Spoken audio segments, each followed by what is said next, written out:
At nagbabalik ang oras na Zambasulta. Kayo pa rin po ay nakikinig sa 1116 DXAS, Your Community Radio. Muli ako po ang inyong lingkod, Sara May Tulabing.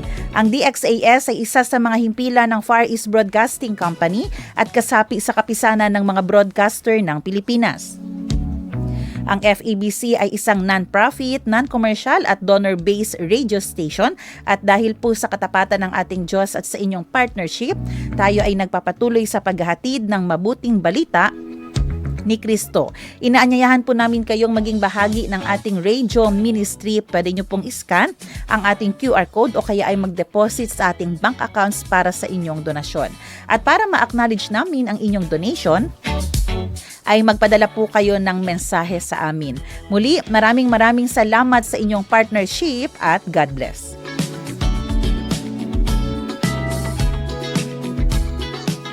Tanong ngayon.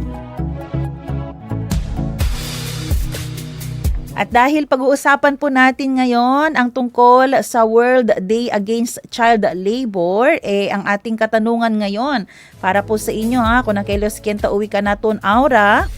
Sa inyong palagay, bakit mahalagang nasa paaralan ang mga bata kaysa sa nagtatrabaho?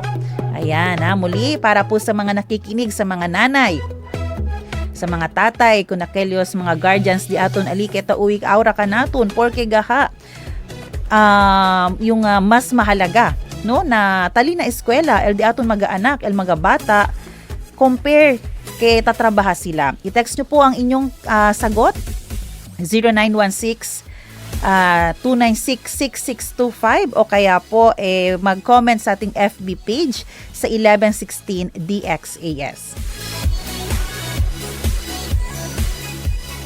Pag-usapan natin. Ngayong buwan ng Hunyo, ginugunita po natin ang World Day Against Child Labor, isang pangdaigdigang kampanya na naglalayong wakasan ang child labor at protektahan ang karapatan ng mga bata na makapag-aral, makapaglaro at lumaki sa ligtas na kapaligiran.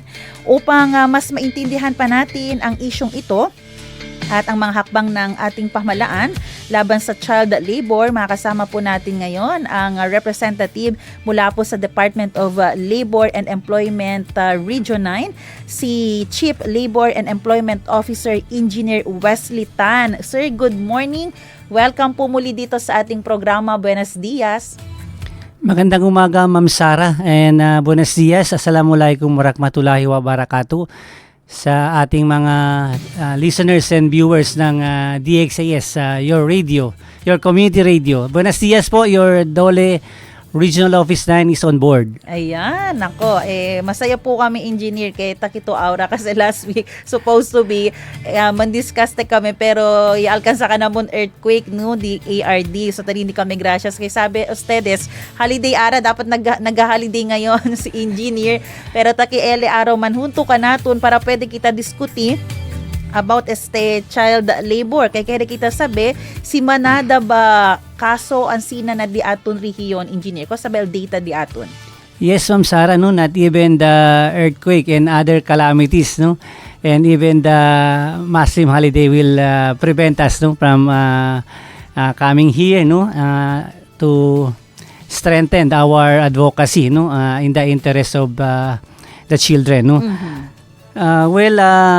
Let me present to you some backgrounder, ma'am, no, sa ating sabi nga natin situation here, no. At the national level, data from PSA, the Philippine Statistics Authority, in 2024 reveals of 31.9 million children, no. Children po itong data na ito, and part of this data is 2.7% or almost 860,000 are working children.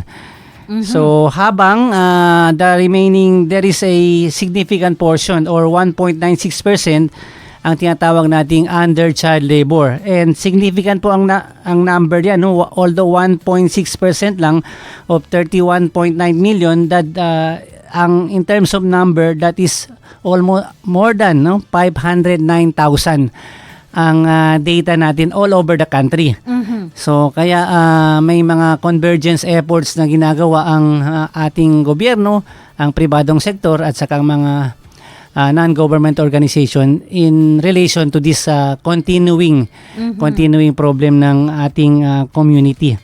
Sa Region 9 naman, ma'am, let me walk you through some of the datas na administrative data ito ng DOLE, no? Because DOLE is conducting profiling of child laborers in the region. So way back as early as 2018 nakapag profile na tayo ng 4,385. In the next year, naging 7,529 din ang ating profiling. And yung peak ng ating profiling happened in 2021. Umabot ng 8,676 ang data natin. However, in 2025, last year, medyo significant ang reduction, no? At 3,954. Or in terms of percentage, 54% reduction of the profiled child laborers in a matter of 4 years, no? What does this data reveals to us, no? While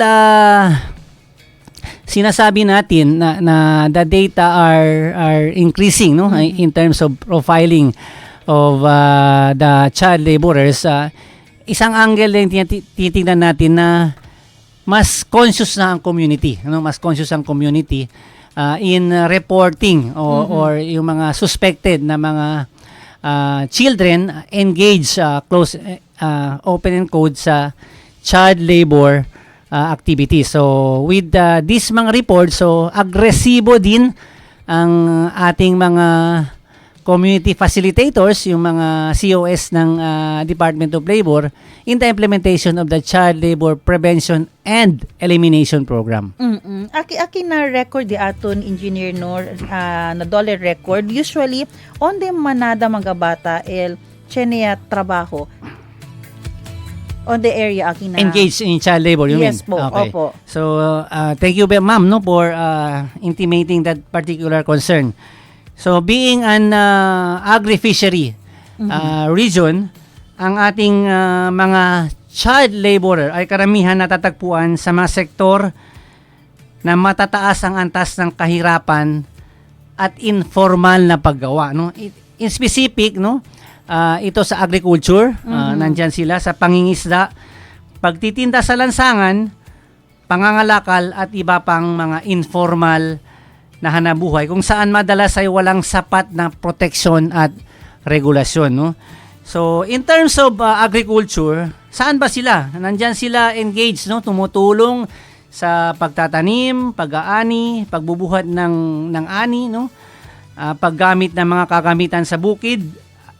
Ang ilan ay exposed, no? Exposed sila sa extreme heat. At saka mga carrying of heavy loads, so that is affecting their normal growth and health in general. Aki na di aton area on the probinsya gad engineer taliba na somewhere Sibugay, Del Sur, Del Norte. Actually, ma'am, ideally we are looking into the formal sector, no? Luckily, no, ang ating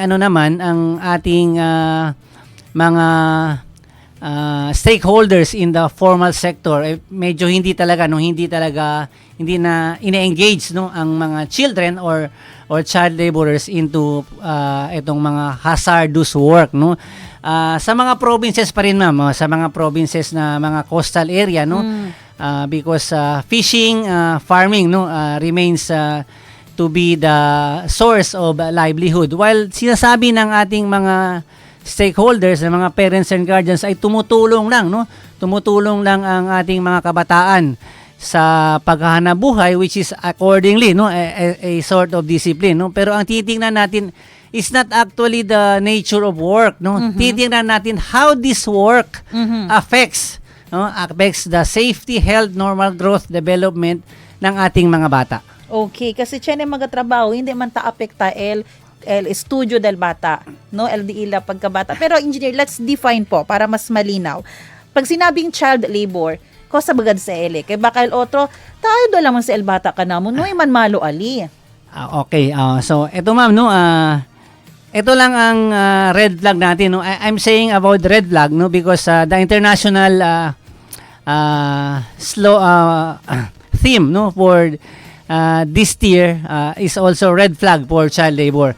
Alam natin yung red flag, no. I think it's a football, no, football mga penalty, no.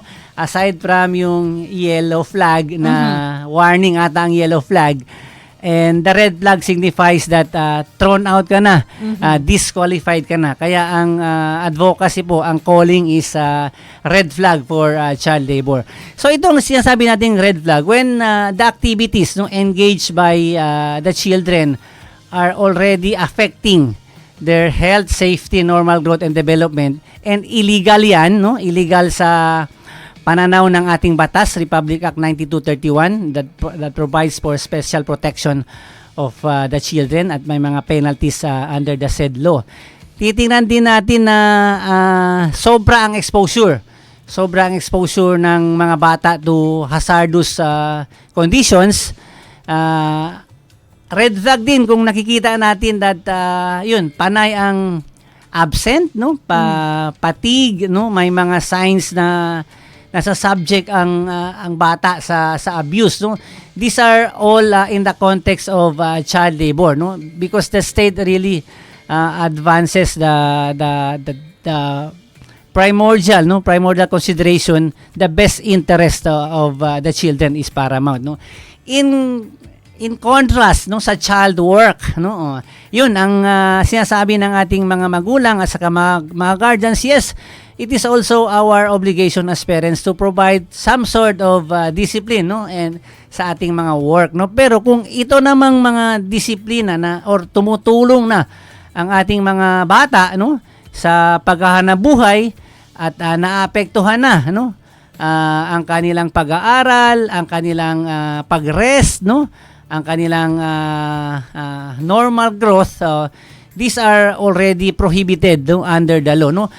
Okay lang sa atin kung may supervision, no? Supervision ang mga work ng bata. Although may exemption din naman sa ating batas, no? Kung kailangan talaga ang bata na example sa mga commercial, Ma'am Sara, no, nakikita natin children sa mga siguro mga gatas and other mga commodities na sinasubject ang bata to work, no, under supervision, and itong mga ganitong klaseng working children are subjected to regulations, no.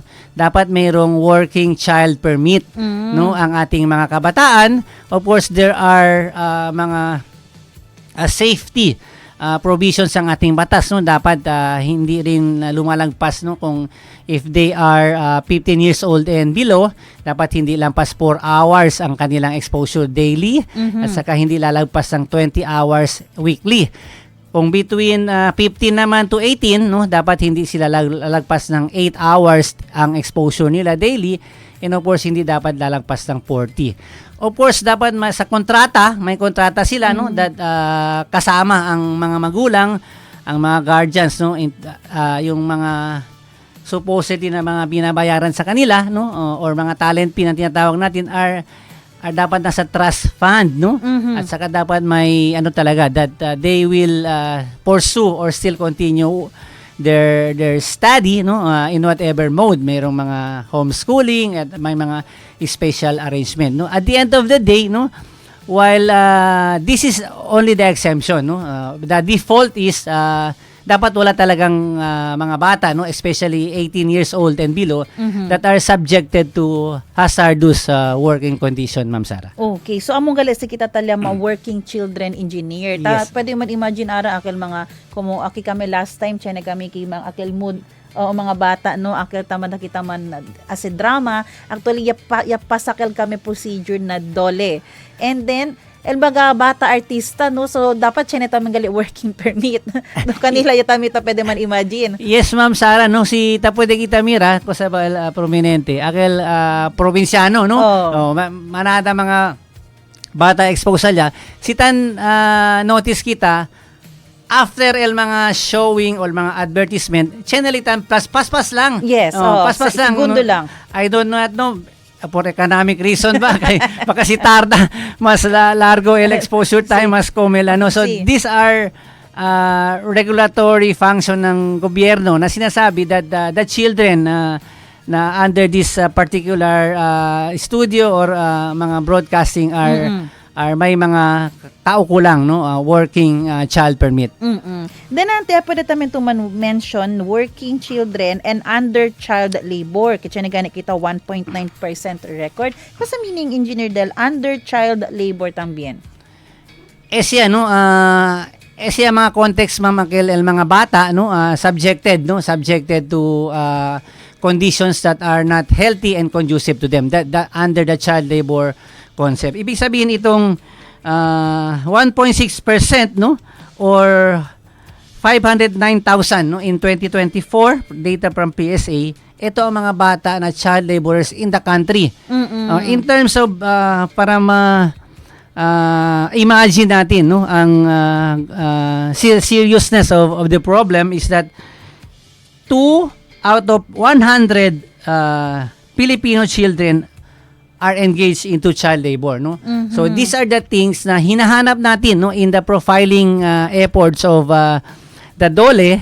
Hinahanap natin itong mga child laborers kahit sa kasuluk-sulukan ng ating mga munisipyo at saka barangay, Pero we do not stop there, itong profiling na sinasabi natin, Ma'am Sara, parang case management ito, case management. So we interview not only the children or the child laborers or the at risk of becoming one, including the guardians, ang parents, ang sino ang kasama nila sa bahay, because holistically we are looking into also para ma-discourage ang mga bata to work or to help in the livelihood.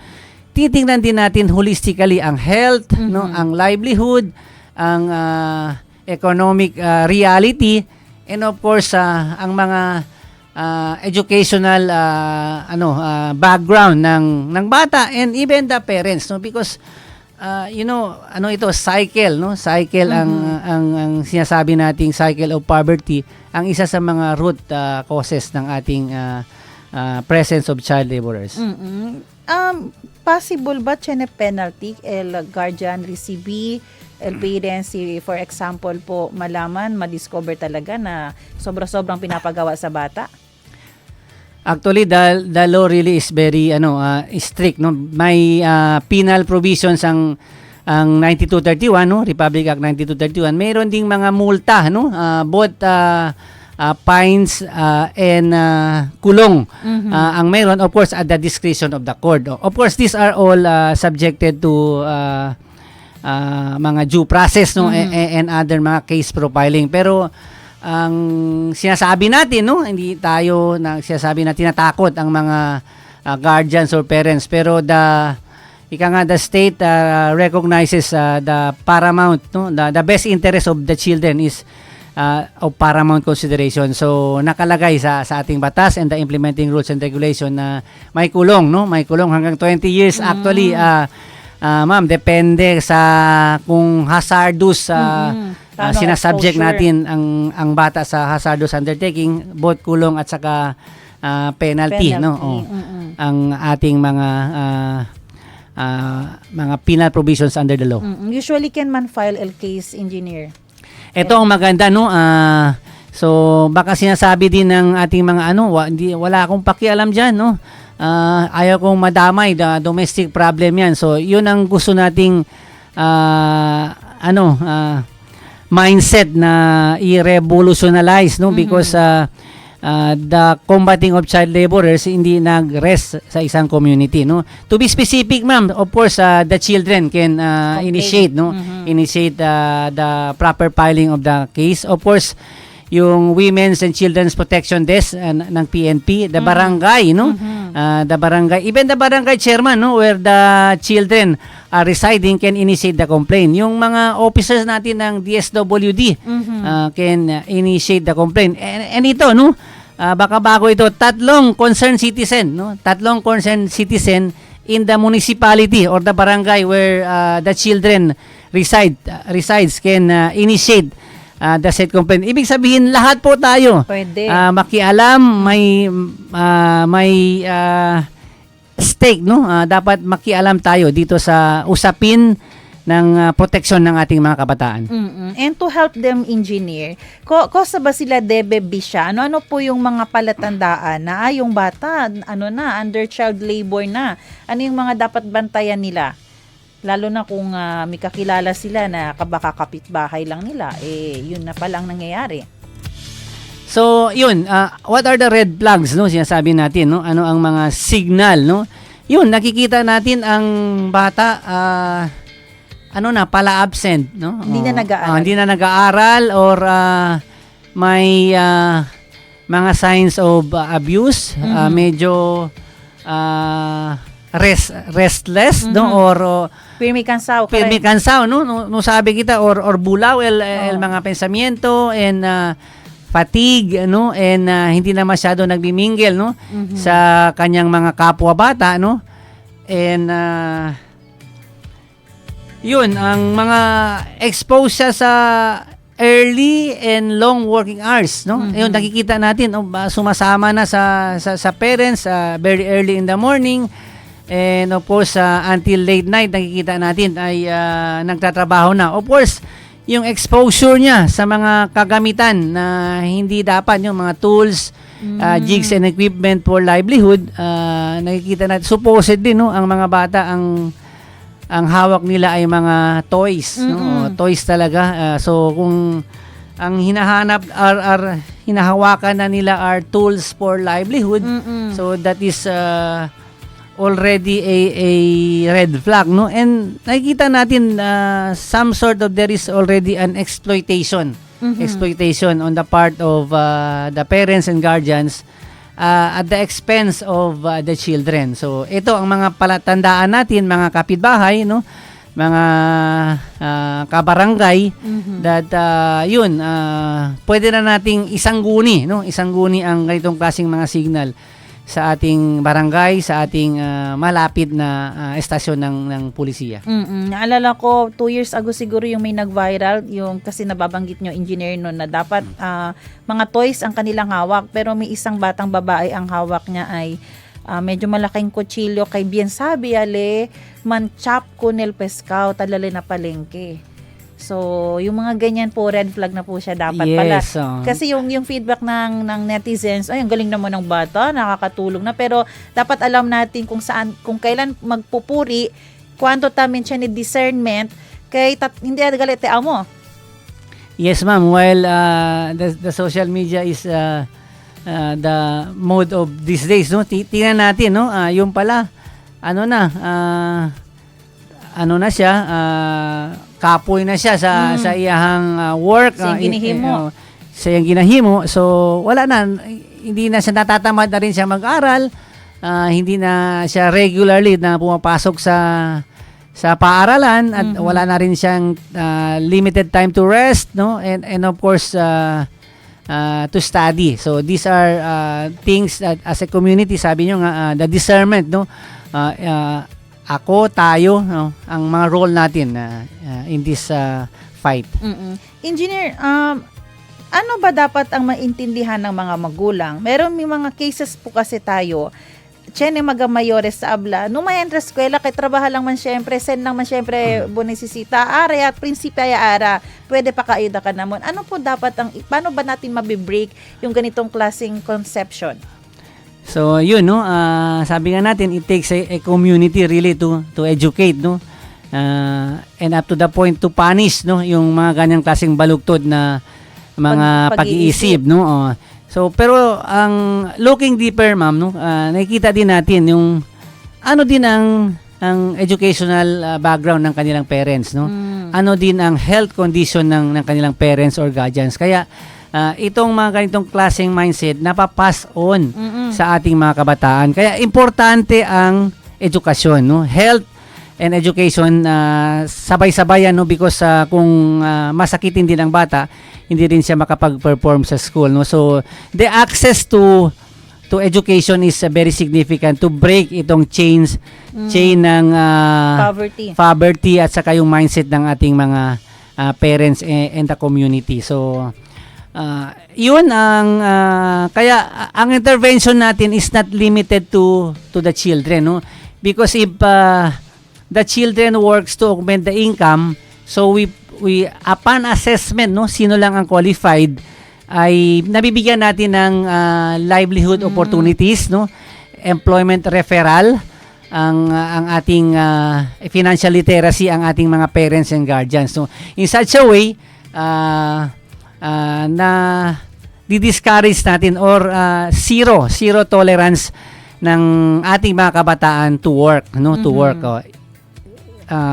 Kasi mayroon ng income opportunity or may income augmentation na ang ating mga parents. So, yun ang ano nga natin is wag na nating antayin, no, the long arms of the law will catch up to the parents and the guardians, no. Ngayon pa lang, no, as a family, sino ba naman ang parents, no, matinong parents na gusto na hindi nag-aaral, no, ang kanilang mga anak, no, because sabi nga ng ating national hero, really the hope of this country lies on the children. So we train them young, no, we educate them, and we do not subject them to these mga hazardous working and exploitative conditions. Kaya magsisimula tayo ulit sa pag-aasawa ay hindi madali, ang pagiging magulang ay hindi madali, dahil kung gagawin natin yung mga maling desisyon, kabar tiyan kita anak, kita pobre, kosa kita aprende na di aton mayores, trabaha temprano, amo tamin kita pasa na di aton mag-aanak,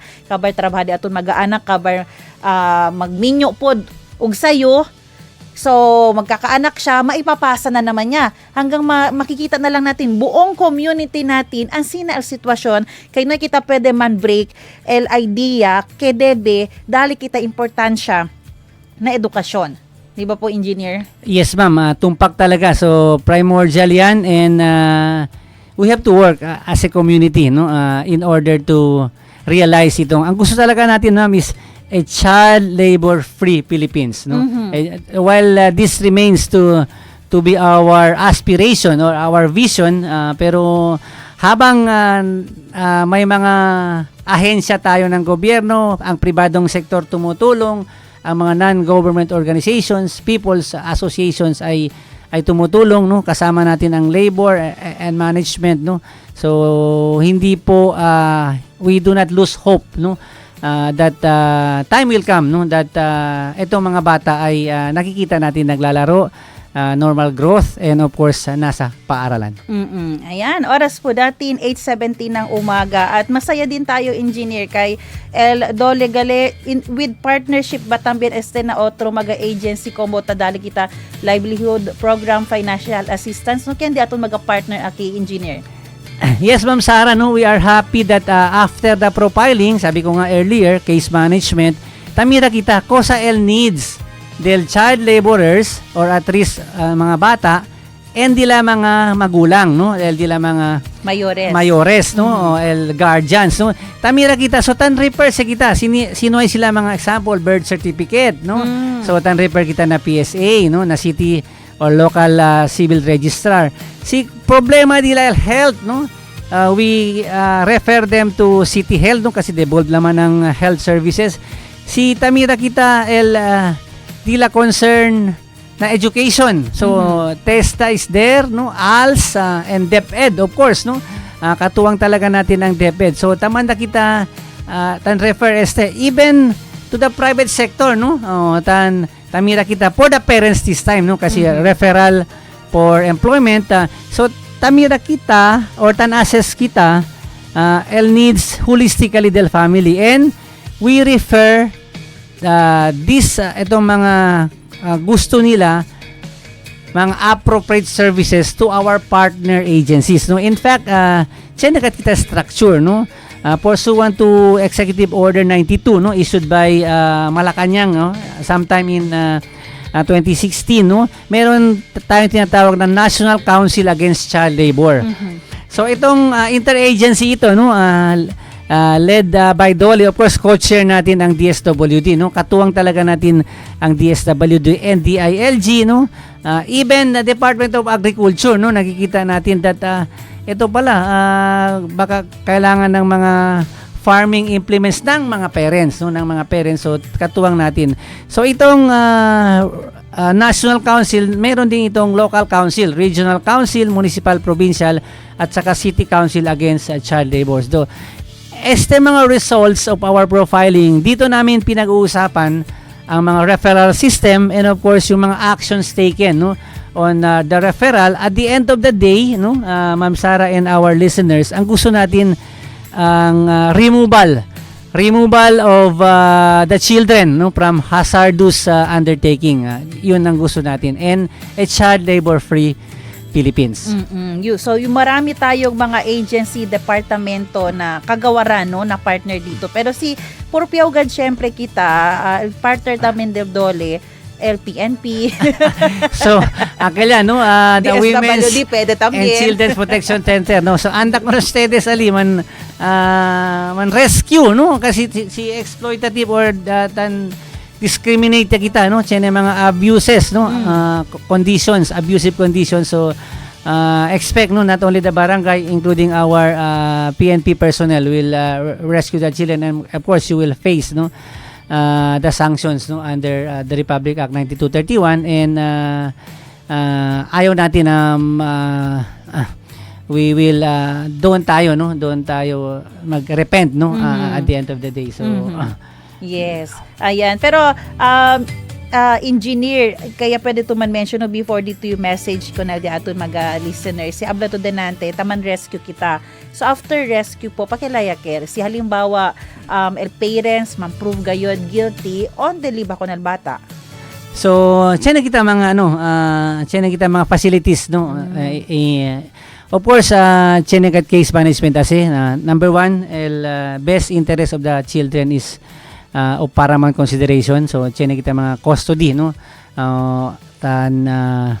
ensure, no, that not only the children, including the other mga affected, no, or mga concern and mga individuals or children subject to abuse. So, mga juvenile delinquent facilities, meron tayo yung I think somewhere in the city of Zamboanga. Of course, DSWD has the facility, and the city itong here in Kulianan, no. Kulianan, CICL ba sa yes, Kalama? children in conflict with law. Yes. So yun. So aside from that, ang case management and build up talaga, no, kasama ang DOLE diyan, and of course other immediate, no, and mga long term, tinutulungan na rin natin ang magulang if qualified, no, if qualified, and of course yun, if case built up yan until finally it will reach the court, and lahat ng mga affidavits and mga supporting documents, inspection results, kung nasa formal yan, ginagamit ang inspection or visitorial power ng DOLE, no, pagpasok, pagkikita natin nasa pornography and other exploitative na conditions sa mga bata. So DOLE visitorial and enforcement power ang ginagamit sa pagpasok sa ating mga establishments. So these are ibig sabihin the facilities, no, are in order, no. Although sabi nga natin marami na tayong nagawa, pero marami pa rin tayong dapat na gagawin, no, considering there are also problems in the community that triggers itong spike or initial spike ng ating presence ng mga child laborers. Ayan po, oras po natin 2:23 ng umaga. Batiin ko muna ng good morning si Tristan Gulay na nakikinig, bumabati sa ating programa ngayon. And engineer, lastly, no, although el World Labor Day dapat June 12 no, pero kosa syempre al di aton mensahe, especialmente kung di aton mga mayores, ikunan mga bata, kita pensa sila normal, kaakala nila normal lang itong ginagawa ko. So again, no, the World Day Against Child Labor, no, sabi nga namin, is not only a single day, no. It should be a year round, no, na not only advocacy, call to action talaga ang gusto natin, because hindi tan rest na un opisina, na un ahensya, el fight natin, no, to protect our children, no. It takes a community, no, kaya there is a structure where while the structures are in order, no, ang titingnan natin, no, the resources also must be available to the affected children and of course the family. And ang prayer natin, no, that may karapatan ang bata to study, may karapatan ang bata to play and to rest, no. Hindi natin sinasabi kasi nasa batas yan, dapat isa puso din natin na yung mga kabataan natin ay ang ating pag-asa. So dapat let us prepare them young and let us not subject them to work that is detrimental to their health, safety, and normal growth. Kaya sa ating local na tema, Ma'am Sara, no, ang call to action talaga natin is ikaw, ako, tayo, sama-samang pagkilos para sa Batang Malaya. So ito talaga, hopefully Ma'am Sara, no, mangyayari talaga ito within our lifetime, no. Pero hindi tayo na wawala ng pag-asa habang may mga tao pa rin, no, may mga ahensya na tumutulong kahit pa konti-konti ay hindi tayo nawawala ng pasada. At the end of the day, our prayer, no, will be heard and we will have a child labor free Philippines. #Batang Malaya. Ayan, #Batang Malaya. And of course, so, kaya kita mira, kay algun dia, kay Sel Magabata di amo, yan po yung mga future leaders natin. So kung hindi po sila nakapag-aral, paano na lang yung magiging sunod na presidente natin, yung ating magiging next barangay kapitan, yung mayor natin, congressman, kung hindi sila educated. No? So kung sa susunod na di aton gobyerno, si man continue, pero good thing po, no, dahil kanina ang report bumaba talaga, ang laki ng binaba from 8,000 plus nung 2021, nung 2025 naging 3,000. Hoping and praying, sabi nga ng engineer, totally wala na talagang batang engage sa child labor. Yan po yung pangarap natin kay kita syempre sa man benefit algundia. So oras natin 8:26 ng umaga, kay kita rin di gracias na ora itsempo yadali ka naton. LD aton guest ngayon, engineer. Dagang salamat ha. Maraming salamat po sa oras at panahon na binigay nyo dito sa ating programang Oras na Zambasulta. Yes, Ma'am Sara, sa ngalan po ng aming Regional Director, si RD Albert Gutip, and our Assistant Regional Director, si ARD Russell Halorina, at buong puwersa ng Department of Labor and Employment. Kasama namin ang Regional Council Against Child Labor. Ang pagwawakas ng child labor ay nagsisimula sa ating pagiging mulat, mapagmatyak at hadlang kumilos para sa kapakanan ng bawat bata. Maraming salamat po at mabuhay po tayong lahat. Ayan. Once again, Engineer Wesley Ditan ng Dollar Region 9, Chief Labor and Employment Officer. Gusto ko rin magpasalamat sa lahat ng ating mga tagapakinig sa Facebook at radyo. Maraming salamat din sa ating technician, Kuya Romel Paulino. Susunod na po ang programang Serbisyong OFW, Family Matters at Radyo Sinkauman. At syempre magkarinigan po tayo dito muli bukas alas 7 ng umaga, kasama naman po natin tomorrow ang Zamboanga City Medical Center. Muli ako po si Sara May Tulabing, nagpapaalalang posible ang pagbangon at pagbabago. Tayo po ay maging bahagi ng solusyon ngayon. Sama-sama tayong umaksyon dahil oras na Zambasuta. Inyong napakinggan ang programang Oras na Zambasulta. Para sa mga komento, mensahe o suhestyon, tumawag o mag-text sa 0916-296-6625 o sa 0998-844-1410.